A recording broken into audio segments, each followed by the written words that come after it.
हम इसको अंडरस्टैंड करते हैं with the help of diagram. ठीक है, हम इसको डायग्राम से अच्छे से समझते हैं कि हार्ट की क्या एनाटमी है और उसकी किस तरीके से फंक्शनिंग हो रही है। तो ये बहुत इजी सा लगेगा आपको। चलें जी, यहाँ पर हम एक रफ सी डायग्राम ड्रॉ करते हैं जी हार्ट की। ये कॉन शेप्ड होता है क्योंकि ये आ गया हमारे पास हमारा हार्ट। यहाँ पर भी एक होता है, यहाँ पर भी मौजूद है। ये आ गए हमारे वॉल्व्स ताकि हम इजीली इसको देख सकें। ये जी, ठीक है, ये आ गया यहाँ पर, इसके साथ यहाँ पर आ गए फिर वॉल्व्स।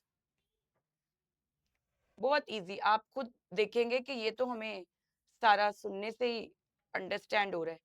तो ये आ गए हमारे पास हार्ट का एक रफ सा हमने स्ट्रक्चर देख लिया ताकि हम हार्ट को समझ सकें। तो हार्ट जो होता है ना basically that is conical in shape. ये भी एमसीक्यूज आते हैं कुछ। कॉनिकल शेप है इसकी, ठीक है। फिर 30 ग्राम्स अप्रोक्सीमेटली इसका वेट होता है। इसका साइज फिस्ट के इक्वल होता है, इक्वल टू फिस्ट। एक पर्सन की जो मुट्ठी बंद करें तो उसके बराबर तकरीबन इसका साइज होता है। अब अगर हम देखें तो बहुत सिंपल सी बात कि this one is right atrium और ये वाला क्या है, left atrium. This is right ventricle और ये आ गया लेफ्ट वेंट्रिकल, ठीक है। इनको हम बोलते हैं ट्राइकस्पिड वॉल्व और इसको हम बोलते हैं bicuspid valve which is also known as mitral valve. इसको मिट्रल वॉल्व भी बोलते हैं, इसको बिशप वॉल्व भी बोलते हैं, ठीक है। ये इसी के नाम है। और मिट्रल वॉल्व वाला एमसीक्यू आ चुका है कि bicuspid valve is also known as, तो that is also known as mitral valve.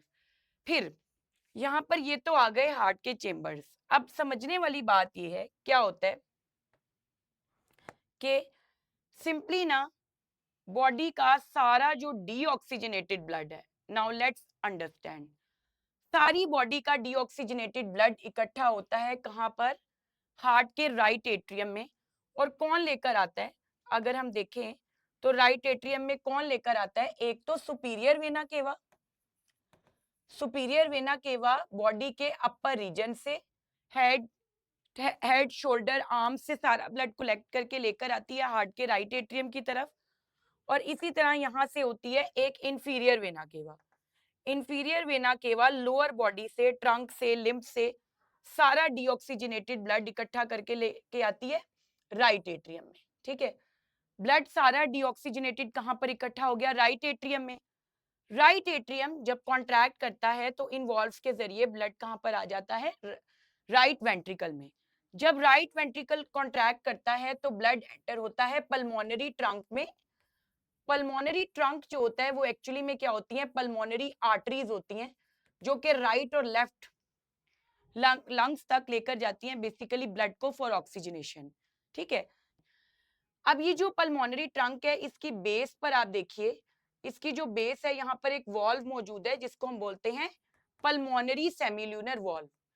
ये पल्मोनरी सेमिल्यूनर वॉल्व है। अब आफ्टर ऑक्सीजनेशन जब ब्लड ऑक्सीजनेट हो जाता है तो फिर उसको पल्मोनरी वेन्स लेकर आती हैं वापस हार्ट की तरफ। पल्मोनरी वेन है वो इसको कहां पर लेकर आएगी, अब लेफ्ट एट्रियम में। लेफ्ट एट्रियम से बायकस्पिड वॉल्व के through it will enter into the left ventricle और लेफ्ट वेंट्रिकल से ये कहां पर चला जाएगा, लार्जेस्ट आर्टरी में जिसको हम क्या बोलते हैं, एओर्टा। सिंपली ये एओर्टा में चला जाएगा, ठीक है। तो एओर्टा की बेस पर भी आप देख सकते हैं यहाँ पर वॉल्व्स हैं जिनको हम क्या बोलते हैं, एओर्टिक सेमिल्यूनर वॉल्व।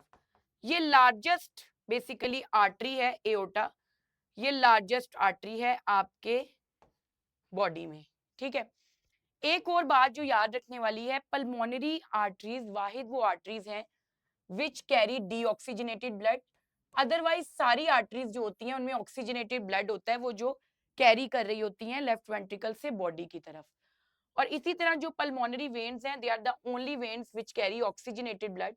अदरवाइज इनके अलावा सारी जितनी भी वेन्स हैं उनके अंदर कौन सा ब्लड होता है, डीऑक्सीजनेटेड, जो वो कलेक्ट करके हार्ट की तरफ लेकर आ रही होती है।